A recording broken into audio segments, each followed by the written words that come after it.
Hello and welcome to the Mobius Development Podcast, a game development log of a senior game development project. I'm Casey. I'm Amanda. And I'm Alex. And we're coming down to the wire. There's a week left. Technically, a week and a half until the showcase. Mm-hmm. A week and a half until the showcase. A little bit more to actually finish the game. But I think what we want to do right now, quick recap of the last week and a half. In the last week and a half. I think it's been 2 weeks since we last recorded. It has been 2 weeks. Yeah. So standard podcast gap, we're just offset because we took a 3-week gap. Yeah, things got weird in the middle there. And they're still weird. The whole world is weird. It's true. They have not stopped being weird. No. But we have continued to make a video game despite the weirdness of the world. Yeah, and it's a very weird video game. It is a weird video game. I think perhaps the biggest thing that we did in the last 2 weeks, or rather I should say that you guys, the engineers, have done is Loop 2 is now functional. Yes, it is now functional. We've been working on it for like 6 weeks, but now it works. It's as in the last few days we've finally gotten some playtests of it. Yes, it's true. I will get some and found that it wasn't actually functional because lights don't actually make the colors that they're supposed to all the time. Yeah, that's weird because I thought our logic was pretty rock solid. I feel like our color logic is solid. It must be something with our light beam. Yeah, we'll figure it out. Casting, I haven't gotten playtest done yet because I wanted to wait. I wanted to test the in-world tutorial alongside it. Yeah, I'm also curious about that. So Which I'm I waiting. think we have all the pieces for now. Yeah, we just have to it's assemble just not it. in yet. Mm-hmm. Yeah, you can tell me, Casey, how to assemble it in our meeting tomorrow. All right. Because I look at all the pieces and I'm like, I'm not sure where exactly all these pieces go. Yep, I'll tell you how to assemble it. You're good. And then we'll be able to test it a little bit. And then we can get more tests. Yeah, just get a couple iterations in on them before the showcase, and then we can test them more after as well. It's not like the showcase is going to be the be-all, end-all of, I don't want to play test anymore, I'm just going to release it. Because that's how you make a bad game. It's true, yeah. We'll definitely be getting more playtests after the showcase. If anything, the showcase should give us some playtests, assuming people use the comments on itch.io. Yeah, and don't use if you're listening to this and you play the game on itch, please leave constructive criticism in the comments. Don't just I mean, if it sucks, great, tell us, but tell us why you think it sucks. Yes, constructive criticism. Please, don't just say bad. That doesn't help me. But if you thought it was good, do just say good. Do just say good. Yeah, if you thought it was with good, a smiley face. Just like just tell us it was good, because sometimes you need to hear that. But yeah, so I think we'll get some good feedback from that demo. But yeah, so engineering stuff we did. We also got a bunch of new assets going into Loop 2, which are pretty good. Bunch of new sounds too. Yeah, a bunch of new sounds. Monochromatic room, the tutorial exhibits for Loop 2, a few other miscellaneous things. Small fixes. Yeah, we got a whoosh sound for when you're looking around. Talk about low effort, high impact. Yeah, all we needed was a whoosh. Well, that really, it's good. It makes the space feel a little bit better. I think the next thing that would be the problem with that is ambience is high effort, high impact. I can't. A lot of the sounds we put in, I cracked out in maybe 10 minutes of sound. Not counting recording time and like clipping time. It was just like fixing it up so it sounded good and didn't. Yeah, I think it wasn't just a rough cut. The highest impact of the 3 ambience would probably be the Loop 3 ambience, but since they all build on each other. Yeah, I'm trying to decide if I want to do Loop 3 first and then strip it down, or do Loop 1 first and then add things. I'm thinking about Loop 3 first and then stripping it down. Because Loop 3 we could use at the very end of the game and in the trailer, even if we don't have the other 2 yet. So I feel like it's the highest impact one. Yeah, I think I'll do 3 and strip it down. I'll probably do that. I don't know. I got time to do it. I just have to figure out when I want to sit at a piano and do it. Mm-hmm. When is the better trailer supposed to be done? Because we made the rough cut trailer. I think Wednesday, not this Wednesday, but Thursday the 4th. Thursday the 4th. So this coming Thursday. Okay. Is the better cut of the trailer. So, in terms of that better cut for the better cut for the trailer, we just need, and the final website's due that day too. That'll probably be jam time this week, is cleaning up the website. Mm-hmm. So we'll want by that point anything that we want in the game to take screenshots of or to take footage of, we'll want to be as final as we can get it. Yeah. Mm-hmm. For our little like montage. Yeah. Mm-hmm. And I don't think there's anything right now that's like still super temp that we wouldn't mind putting in the trailer at this point. Yeah, most assets are in. I feel like I think the things that are missing right now are maybe some animations in Loop 2, because Loop 2 like lacks juice. Yeah, but I'm not. But I don't think those things will happen. I'm less concerned about that for being in the trailer or being in a still image, because it's a still image or a soundless trailer, or you see a cut for a couple seconds. Yeah, if it's quick cuts. Yeah, I think we need to get our montage together and maybe just get some fresh footage of everything now that we kind of know the structure of it, and just go and record with more purpose.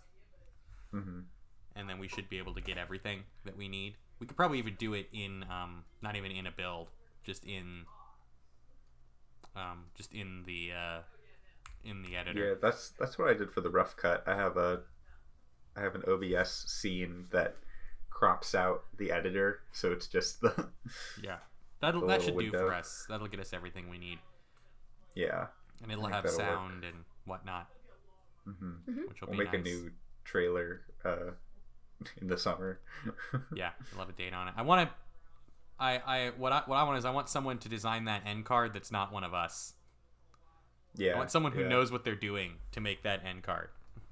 It's true. Because we can make text appear on a background that someone else made, and we can cut together gameplay footage, but yeah, because text over the scrolling space that Jay made works. Yeah. So it's just the end card with the logo. Please, someone make a better end card. I don't care who. Someone, please. Would we want to use the logo that we're using on the website? I don't know. I think that probably involves finally settling on a logo. Yeah. Whatever the logo we use on the end screen, I feel like should be the logo we use on the start screen of the actual game. Yeah. And on any banner we do for the website. Yeah, it'll be the logo. Yeah. Yeah, that's the other thing Which too. you could talk to Marcelo about as well. Yeah, that's the other thing too for the website is please someone design a better banner. I'll do in the next couple days. I'll can you add Squarespace collaborators to that website? I don't know if Squarespace has a collaborator thing. I could give you the password and you could work on it. Yeah, that or find out if they do collaborators, because that would be better than throwing your password everywhere. But I'll take a text pass on the website and just kind of write everything. Yeah. I'm not too worried about the password because I don't use it for anything else. Yeah, so. I think the other thing we need to do, if we want to just talk about logistics for marketing in the showcase right now, is we are currently missing not meme photos of the team on the website. So we need to ask people to get whatever photo of them they want on the website to us. Be that if you take a new one or like I think we just need to settle on how like headshotty does it have to be, because I know a lot of people don't do headshots on a website for a game. That seems kind of weird to me. They're usually more like cropped candids or something like that. Yeah, but I think logos might be too I don't know what the word is, but like not personal enough. Like I feel like it's always an actual photograph. Yeah, I wouldn't say your bird is enough. Mm-hmm. But yeah, so Paula's probably bird we'll might need- be enough. That Cheeto bird, but I don't think your bird is enough. I don't know about Cheeto Bird. Yeah, I think Cheeto don't Bird's think gonna so. have to go. Much like the It's- toy truck in Cthulhu, Cheeto Bird's gonna have to go. I believe it. I think we could bring Cheeto Bird back, use it as a temp asset in our next game. Yeah, it'll be the PC Mm-hmm. moving around, our stand-in with the player controller on it. It'll be great. So other than the very quick recap we did, where it's like, yeah, Loop 2 is now implemented in. It just needs to be juiced, which hopefully a little bit of that before the showcase, and then the rest of it after. Mm-hmm. Because we've got a better vibe of how to juice the levels from doing it for Loop 1, and a lot of the juice we did for Loop 1 rolls into Loop 2, Mm-hmm. and there are little things that are still in our pipeline that I think could make it. I think breaking the sounds of things breaking that have already been broken, tapping on Yeah. them and having them do a little thing, I think that's still reasonable. I can look at my sounds list because that's kind of got all of our juice stuff on it. Yeah, it's the breaking broken thing, the prism making a sound, the cameraing, flashing the screen. Most of that kind of already exists in Mm-hmm. various phases of the pipeline. So Yeah. but I hope to get at least 2 tests in once the tutorials are assembled on Monday, and hopefully that we'll get the monochromatic room assembled on Monday too. Just so Yeah. everything's testable, everything's in. Run a gamut of playtests in the next week, or the beginning of the next week. Hash out whatever things are fixable. Polish what we can. Cut the trailer together. Finish the website, which is basically just adding screenshots and accurate information. It's not too bad. And then the showcase, which we still know nothing about. I assume we'll know more about it on Tuesday, because there's no playtesting window for lecture time on Tuesday. I imagine Tad will be like, here's what's gonna happen. Here's your time slot. Here's your whatever. Tell your friends to watch this Twitch stream, please. Mm-hmm. We do know every team gets half an hour. Yeah. We know that you can either be live or submit a video for your time slot. We know that, I think, Casey, you said it's not gonna be live moderated. No, yeah, they said no MC, so there would be no No MC for the whole MC. thing. So no one's gonna like cut in and say and announce what's next. It'll be done with graphics. So probably they'll have some cycle of TAs in the background that are running Streamlabs to cover all that. Mm-hmm. And So then that's you just get your basics, I stream key think. for a half hour. yeah, I think that's the basics of what we know. Yeah, and I think for what we do in the showcase, the big thing is I think ask Tad and Marcelo about what we want to do, because I want to show off the game and gameplay, but the difficulty of doing that without fresh players that then doesn't ruin the puzzle for other players is difficult. So we'll have to figure out exactly that, and then hopefully we'll get the awards information soon too, because it's not you're not just in consideration for all of them. You're entered. You select what you want to be entered into, and then there are a few. I haven't watched the Tad playtest yet, but I wonder if we could use footage from that. We might be able to use footage from that. Because might be able to use, because that was a fresh playthrough when it happened. Yeah, maybe. So we might be able to cut clips from that. Yeah, that would Yeah, be that's ideal. a good idea. How long is that video? I'm not sure. We can look at it later. We did have about a half-hour meeting with him, so probably a little under half hour. That's my guess. No, the video he The recorded. video he recorded Yeah, on during his that own. meeting? No, that's On not his that own. video. That's the No, the video, because he went off and he played with his Oh. daughter and he recorded that playtest. Oh, I see. And then he sent us a video, but I haven't had a chance to watch it yet. Oh, I see. Okay, great. We should watch that. And yeah, I don't know how long that video will be. Yeah. But there might be some good cuts in there. yeah that we can take of real gameplay. Yeah. And yeah, consideration for awards, which we also mentioned a minute ago, we were given a list of all the awards, all the potential awards from the Sammy Showcase last week, and we have to basically tell the organizers what awards we want to be considered for or in the running for. It's a pretty long list. There's a big number of awards. It makes me wonder if the number of games and the number of awards are similar. I'd have to take a look at that. I can pull up the list right now. Yeah, I'm just curious. Yeah, It doesn't mean that every game will get an award, but it does make it more No. likely. There are not that many because there are on the list of categories are 1, 2, 3, 4, 5, 6, 7, 8. There are 11. Oh, there's 11. There are thought it 11 was more. awards. It's formatted weirdly in the Canvas announcement because the title and the description look like two different items on the list.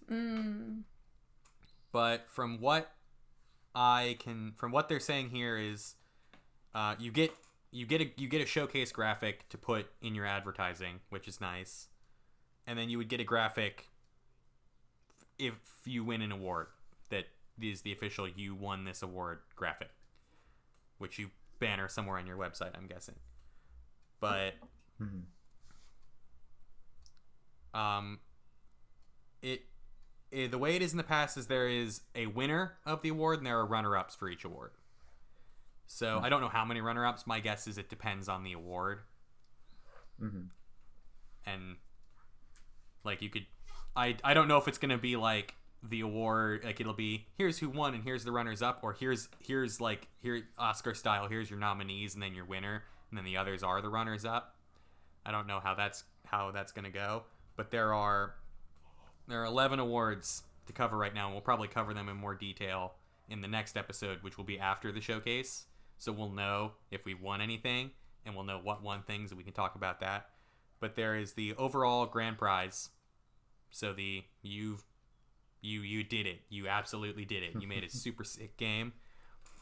And I don't have predictions for that one. There are a lot of games that I think could win it.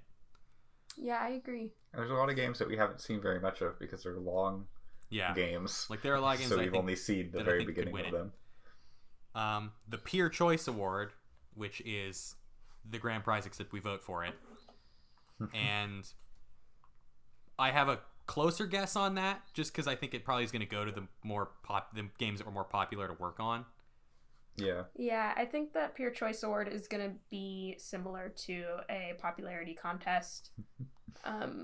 If only people are going to vote on like name recognition to some extent, you know? I think a little bit, but I think that might also be like the peer choice is like who was also a little bit better at advertising their game, so who went to the playtests and who like shared a little bit, because I think I have a list of games that I would vote for, assuming I'm not allowed to vote for my own game, which I'm probably not allowed to vote for my own game.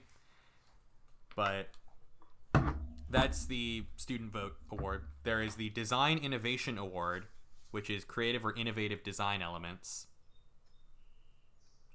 There is an Audio Award, so impactful sound design and music.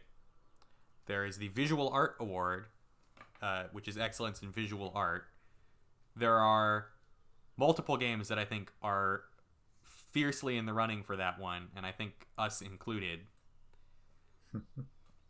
But the thing about that is that of all the games that I've seen, like I think the Visual Art Award is going to be dominated by the ones that opted for 2D.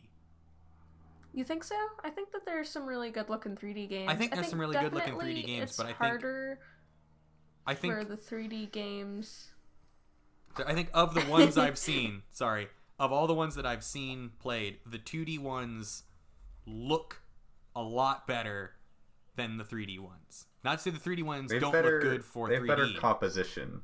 Mm-hmm. Yeah. The 2D ones have better composition. Like their scenes look better. Yeah. Whereas some of the individual assets on the 3D games are really good. Yeah. But their overall composition isn't quite as good. Yeah. And Yeah, I don't know how that- that will be judged in the visual category. I don't know if it's just like, if I would assume scene composition is a part of that. I would assume so, because like it's about the individual assets, but it's also, I assume, about how they like mesh together into a coherent. Because you can have a bunch of really experience. good looking individual assets that don't look good together. Yeah, like that. I don't know. I don't want to call people out because I realize that that's like a mean thing to say about a game. Yeah. I'll say it and then I'll consider cutting it later. Okay. But that just bleep the it. tower building game. Mm-hmm. Like the 3D assets were really good and the 2D assets were amazing, but the 2D assets and the 3D assets didn't feel like they were in the same game. Mm-hmm. Like they felt. I don't know like if that's they were from two necessarily a different mean games. thing to say. I think that's a valid point of criticism that the two art styles don't mesh and that they would need to work on meshing them. But I think that overall, being in the sort of system that we're in, there are a number of games, I feel like ourselves included, that don't have 100% consistency across the board. But I feel like that's exaggerated with some of the 3D games we've seen because like different texturing on models can make such a huge difference. Yeah, agree. Even and make like them look really rigging too. Yeah, rigging. So I feel like I don't know. I feel like I don't even never mind. You can cut out all that stumbling. Yeah. I will not. You won't? Rip. Maybe I Okay, will. moving on from... No, it's okay. I don't have to look verbally composed on the internet. Continuing down the list for visual art, we have the Impact Award, which recognizes socially engaged work. Mm-hmm.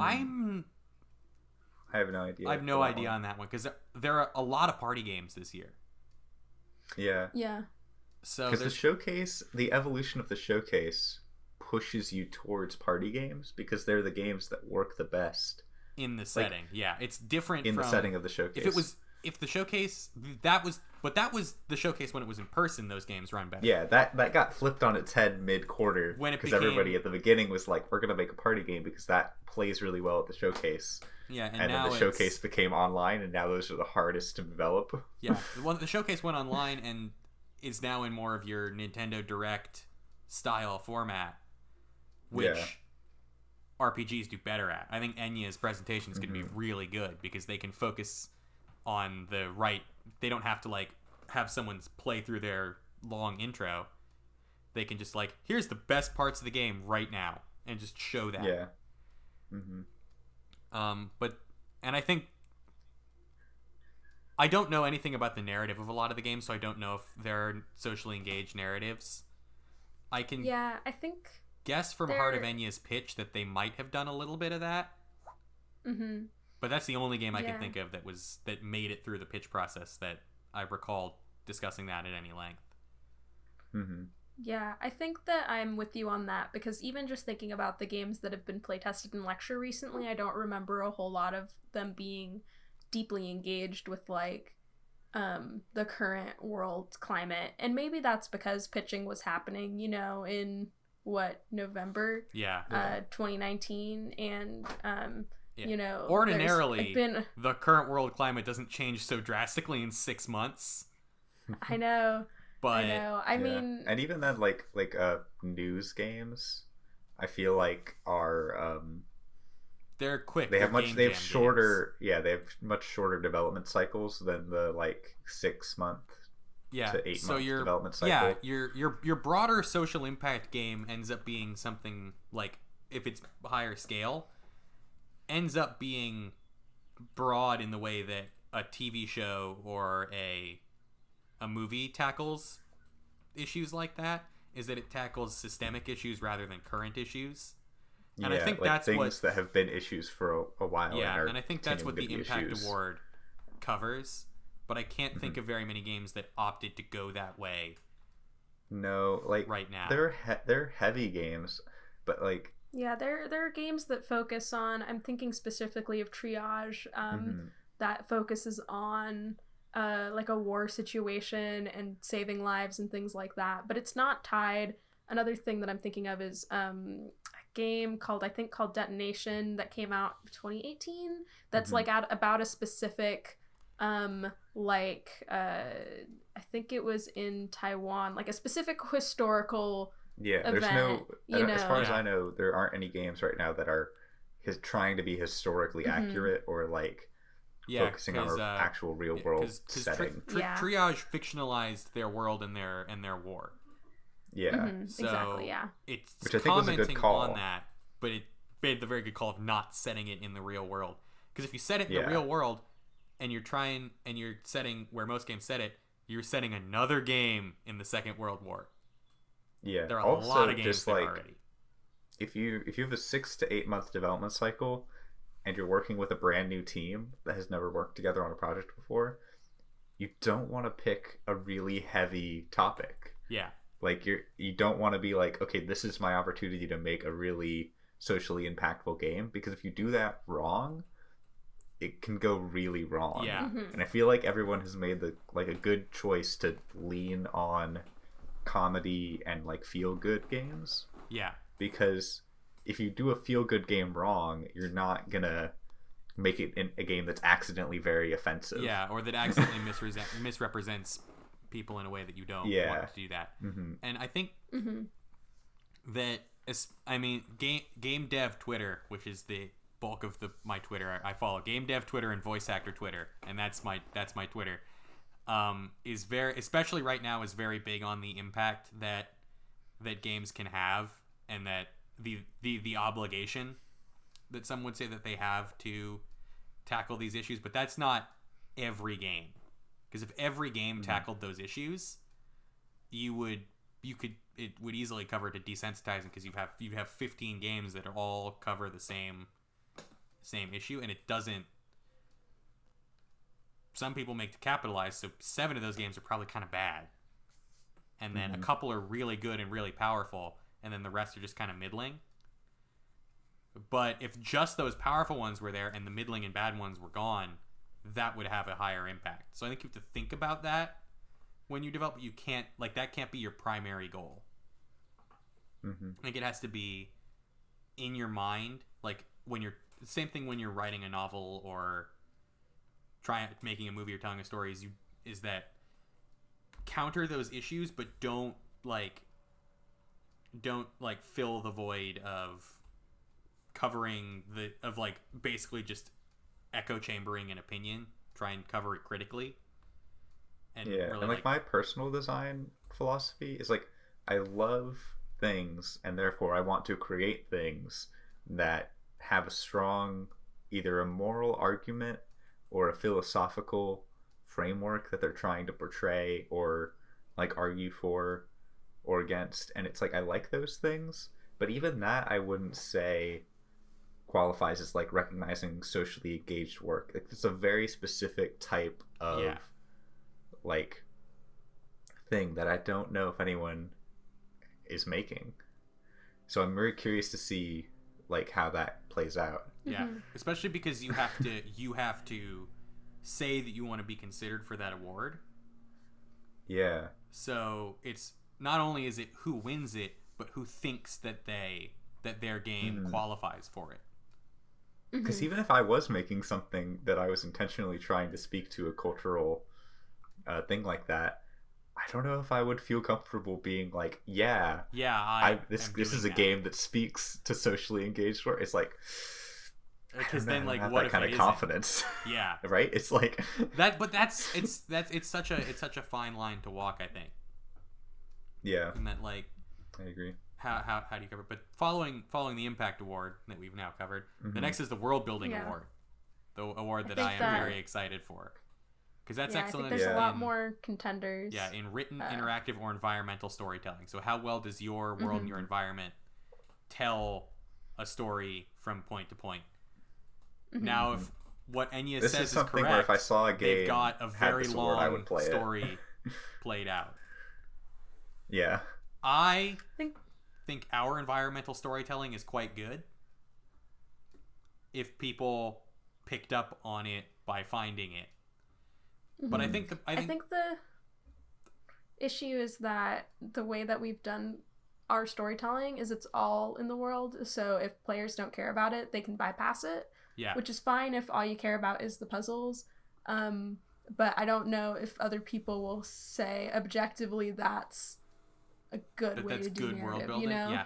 Well, I think it's the necessary way to do it in a 2-player experience. Yeah. Because there are games like Divinity 2 where there's tons of lore that you could read and enjoy, but if you're playing Divinity 2 with friends and you pick up that like 10-page lore book, your friends might not want to wait for you to sit there and read it. Yeah. No, I think we made really good choices for the game that we're building, but I'm just wondering how it's going to stack up to, for example, a game like Heart of Enya. Yeah. Single-player experiences have an advantage in portraying a specific narrative. Mm-hmm. Yeah, but I think we've portrayed a narrative that's split.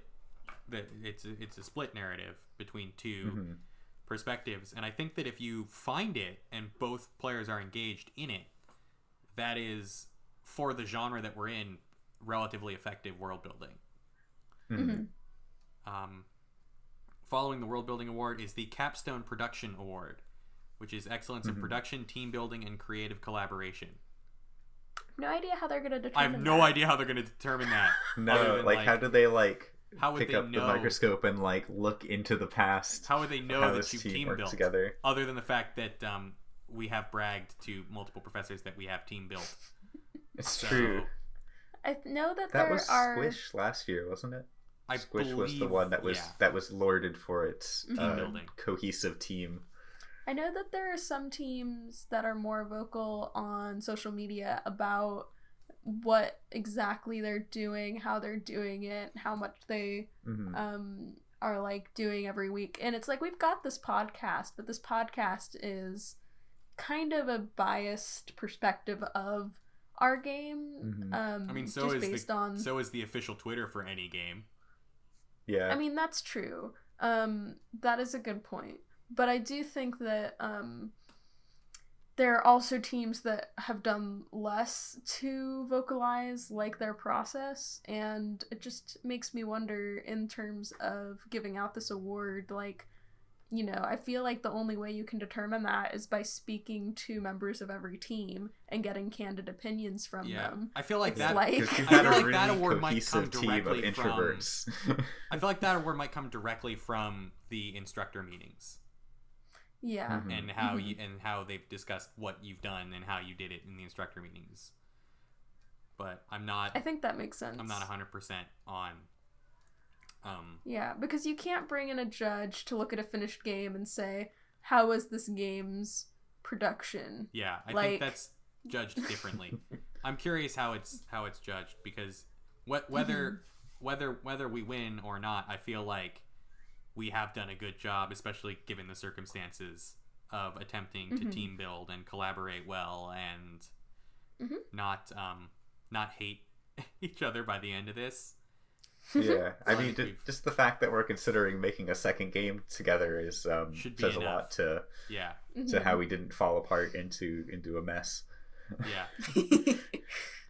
But moving down, there are 3 more awards to cover before we can move on, I guess, to probably talking about a little bit about figuring out a release date and how we're handling how specific we want to be and stuff like that. There is the Capstone Technical Innovation Award, which is it's the programming award to go alongside the art and sound award. Despite how inadvertently complex some of our programming has become, it does not warrant a technical innovation award. No, this is more for like the magic trick type, like getting the camera movement just right, and your jumps and your all that. What was the the Metroidvania roguelike-y one a few weeks ago? Was that Genesis? I never remember its name. Sounds about right. I'm not totally sure. I think it play tested twice in class things, but but yeah, that one is has a lot of moving parts and a lot of technical stuff. My guess is that the virtual reality games, the VR games, are going to be in the running for this award. Yeah. Had the Game Boy game not fallen apart, it probably would have been in the running for it as well. Yeah. If I saw firsthand what their technical difficulties were, and my God, Mm-hmm. was it rough for them. Yeah.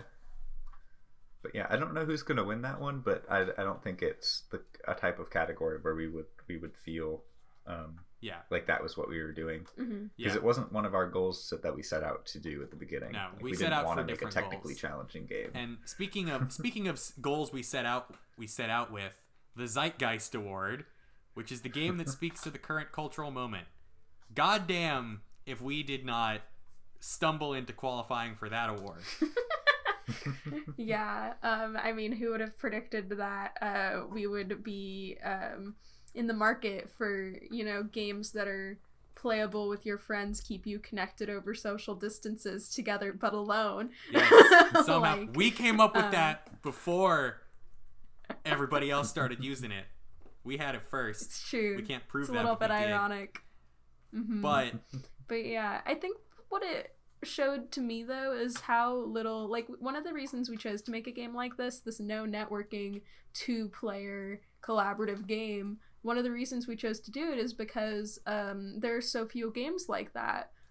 Alex and I played TikTok Tale for 2, which is a big inspiration for this game, and then we were like, wow, let's play another game like that. There None. wasn't one. There are none. There And then is not one. I pushed really hard for it in my Block 1 team, and my Block 1 team was like, shrug.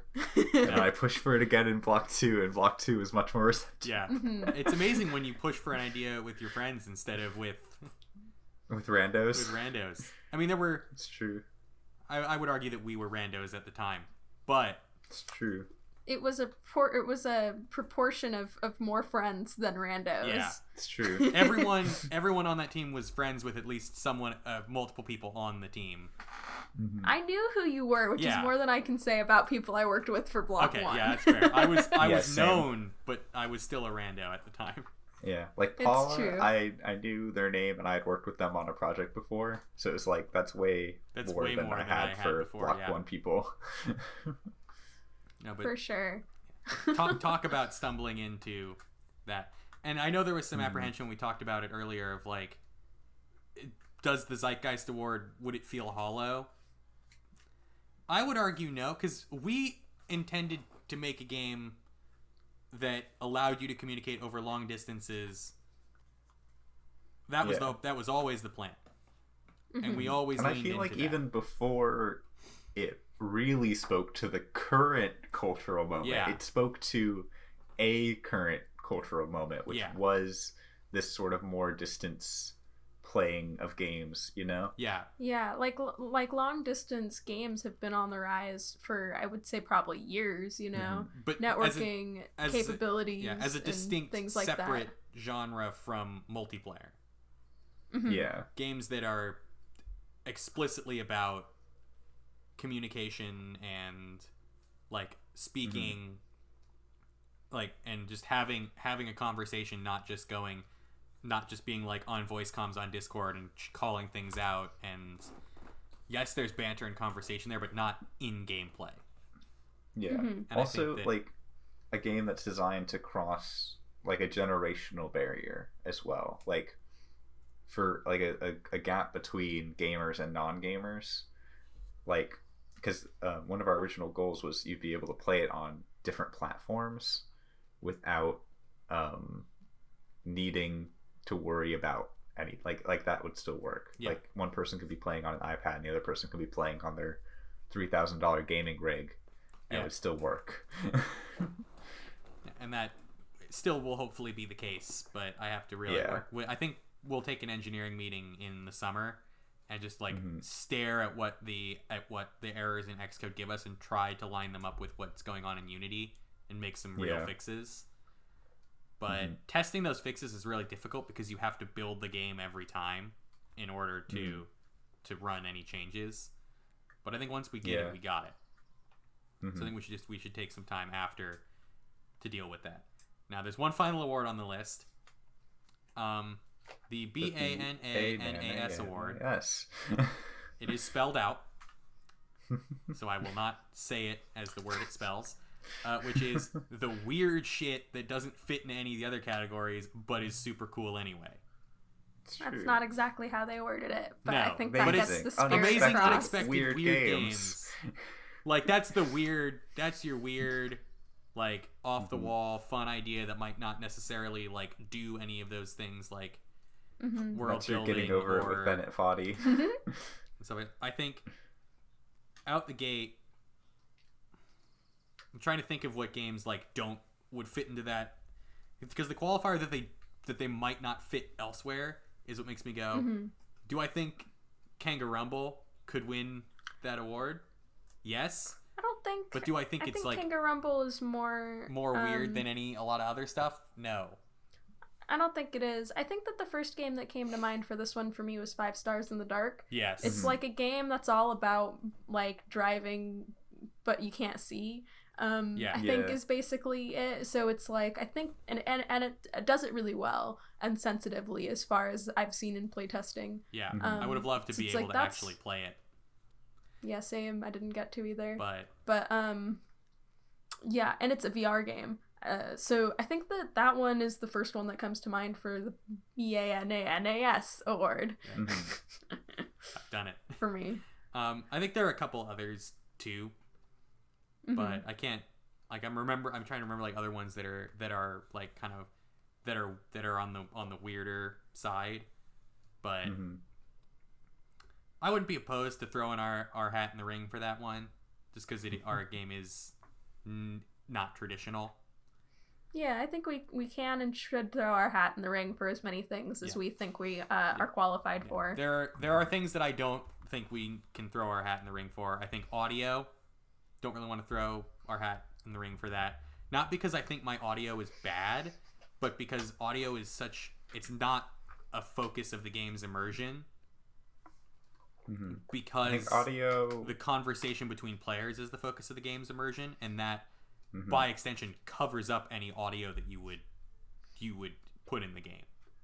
Yeah, any audio we do have has to be subtle so that it doesn't overpower the conversation that we're trying to make happen. And so it would be, while it is impactful for the kind of game it is, I would not argue that it is impactful in the way that the award specifies. Yeah, we already talked at length about how we don't think our game is that kind of the impactful that they're trying to get at. Speaking of impactful, I do not think we qualify for the Impact Award. No. So that's... And then you guys were talking about maybe not technical innovation. But everything else, I would argue, yes. Yeah, it would be worth at least saying we'd like to be considered. Yeah. Because I think... And we made the world building argument already, that for the kind of game it is, I think it's very strong world building. But when you think about it if our game was single player and we world built the way that we did, it is poor world building. But because of the unique circumstances of the game, I think it is relatively strong world building, because it can't be too long because you have to wait for someone else to read it.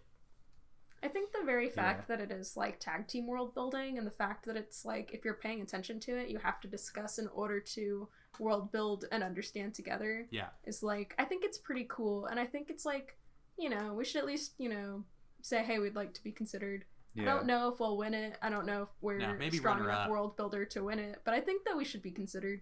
Yeah, I'm very curious how they're going to announce it. Like if it's going to be that here's all the nominees and then here's the game that won and then all the nominees are the runners up. Or if it's just going to be we'll announce our runners up and then the winner. Yeah, I don't know yet. We'll find out. But yeah, I think I'm going to try and get into some of Tad's office hours this week and be like, I've got a slew of showcase questions for you. Because Tad is the one to ask, because he's the head honcho there. Yeah, he's sort of... Because I want a couple award logistics questions. I mostly, and I would hope that a couple that you guys would join me in those office hours to talk about what's the best way to use our half hour. Because I don't want to spoil the puzzles for people watching, but I would love to know the ideal way that Tad might suggest we use that half hour. So after we finish recording, I will make sure I get a window of time to talk to him. Sounds good. But yeah, that sounds good. That's the end of the list of awards and showcase discussion. Do we want to talk at all about figuring out release dates? I think we could talk about I think we've already talked a little bit about in a previous episode about how the team is going to get narrowed down to the people that want to continue working with this team. So I think we will lose a few people, but I think that is perfectly okay. Like people who don't want to continue working on this game after the like class commitment is totally fine. I won't take any offense. But the people who do want to keep working on it, we're thinking we'll keep working on it after a short sabbatical in like the July, August time. And then we want to have an actual release of a full game without the little demo tag sometime at the end of summer, beginning of fall. Yeah. So looking at August, possibly early September is kind of the window that we've been talking about. So I think with the way we're discussing it and the kind of the way things have shaked out, we probably should say, just like if we do any official announcement on the trailer or anything like that, we should say summer or Q3, not a month. So say I'm more of a fan of summer than Q3 because more people know what summer means than what Q3 means. So, yeah, and I'm happy to consider end of August summer. Yeah, I would even consider the beginning of September summer. We live in Southern California. It's not fall until December. It's true. So yeah, I'm perfectly happy with summer 2020 as our like banner for when the game will be out. Yeah, I think that works.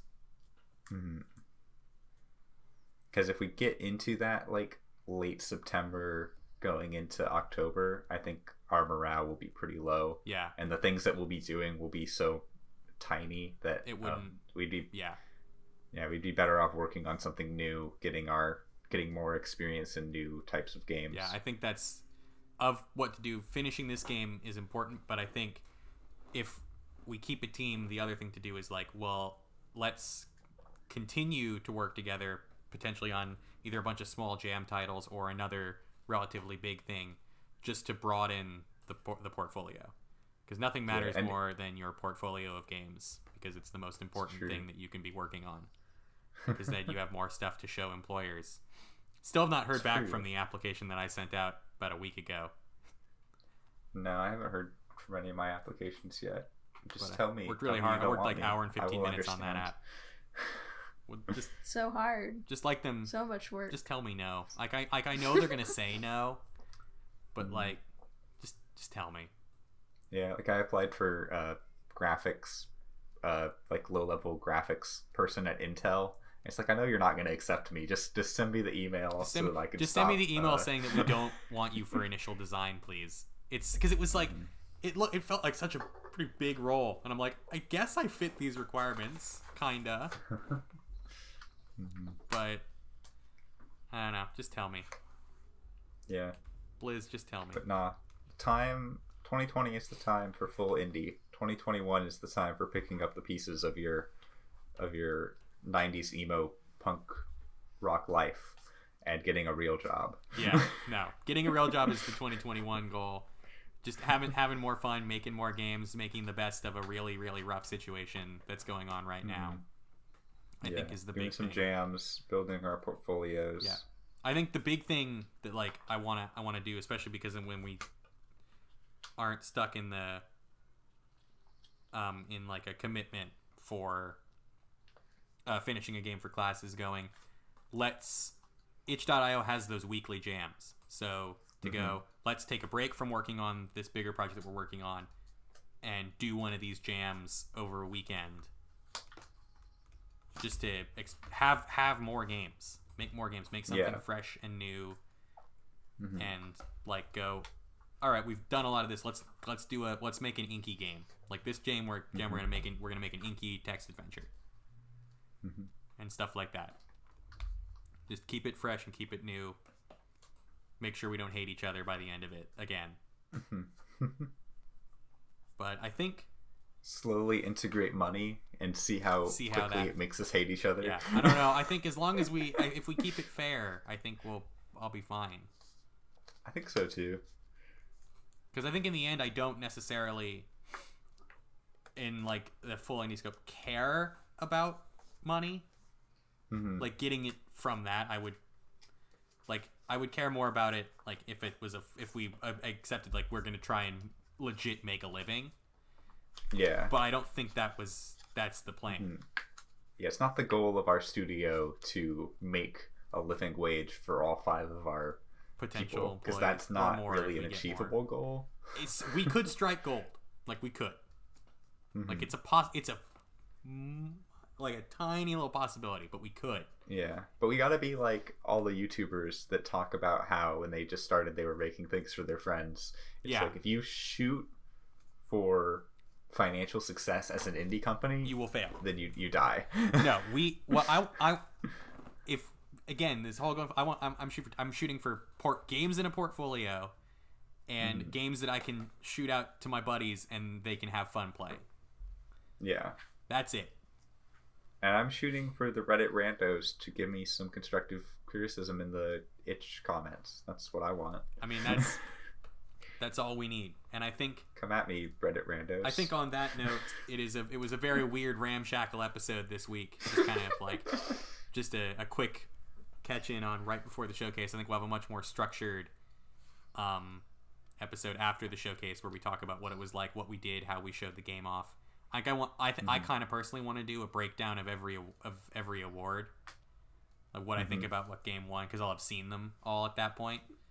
So we could do showcase after the showcase episode, talking about our showcase experience, and then fun episode the next week talking about our experience with everyone else's games at the showcase. Yeah, I like that more, and I think we can do an award breakdown there. Yeah, just because I would very much like to talk about because we had a good discussion. Not about the awards, about what might win. I'd be interested in talking about what games were runners up, and then being able to more crisply define what each of those award categories meant. Now that we know what won, and I think there's stuff to be learned too about like looking at the games and looking at what awards they were given. Yeah, what lesson? Not just like how cool they were, but what can we learn from them? Yeah, and for our next project. Yeah. But I think on that front, that's gonna be it for today. This has been the Mobius Development Podcast. I'm Casey.